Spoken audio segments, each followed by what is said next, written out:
Hey everyone, quick video today showing you how I made this tile for Necromunda.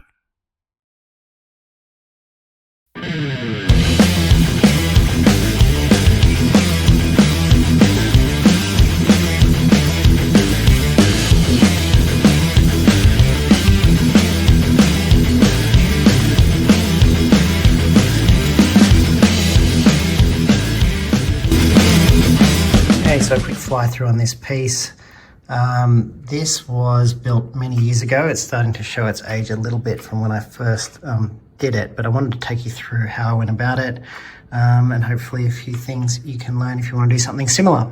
So the piece is pretty much made out of columns and walls from Necromunda. I have used only half the column, so where you normally put the two columns together to make a square shape, I've just used one half of the sprue so that I was able to use a lot less plastic to build this. So a lot of these, if you can see on the inside, you can see the shape and the print of the inside of the plastic of those Necromunda columns rather than them being full thickness. I did the first ground level first and built the stairs, which are made out of styrofoam. Put some of the details like the oil barrels or biochemical barrels. This is supposed to be a Biolab type setup or a Necromunda greenhouse or something like that. So yeah, I built that ground floor first, got the interior of that mostly painted so I wouldn't have to mess around with it later, and then built that second floor up here. So the second floor level, that has been done with laying over the top of the Necromunda columns. I actually got a bit of foam core and cut that to shape and basically put it on the top, this sort of underground bit here on the top of the columns and walls as a bit of a template. And then on there I sort of destroyed a couple of columns and walls here to sort of make it look like the structure's been sort of bombed out over time. The tiles were done using some sort of thick cardboard.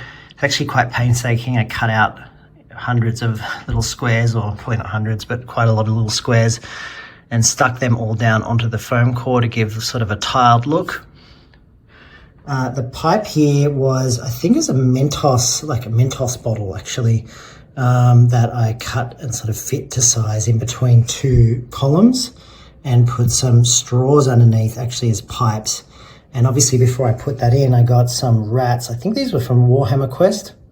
And I painted the rats, put them in, and then sort of fixed the Mentos bottle in place.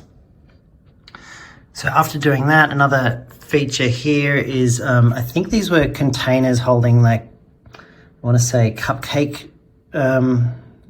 trays or little cupcake wrapper type things. And I put these crazy looking plants in there. They're actually made from pistachio nut shells and toothpicks for the teeth. I'll give you a better look at that in a second. And then there's this poor guy, which I think was a zombie model, sort of got consumed at some point by this this man-eating plant that escaped its containment. And here's like a little thriving plant greenhouse thing that was done with using styrofoam and mesh, and then some of their sort of Warhammer plants that you can buy. They're the plastic ones on the sprue. Other little details, so on the ground I've just put lots of rubble and scrap. I've focused it obviously around where the building was destroyed and sort of wiped out. I got all these little pipes. They're just like these little cardboard pipes actually that I found online somewhere, and just dumped them down and gave them a paint. You can see a lot of this crust that's in the wall. I used it partly to sort of mask some of the obvious plastic look of stacking columns and walls on top of each other. It's just sculptor mold that's been sort of painted in a rust effect. So that is pretty much it for how I handled the construction. Obviously have a platform at the top, that's for accessibility. I really wanted this piece to be playable so people could enter, players could enter from there, but also get up on the side here and give them a high ground advantage.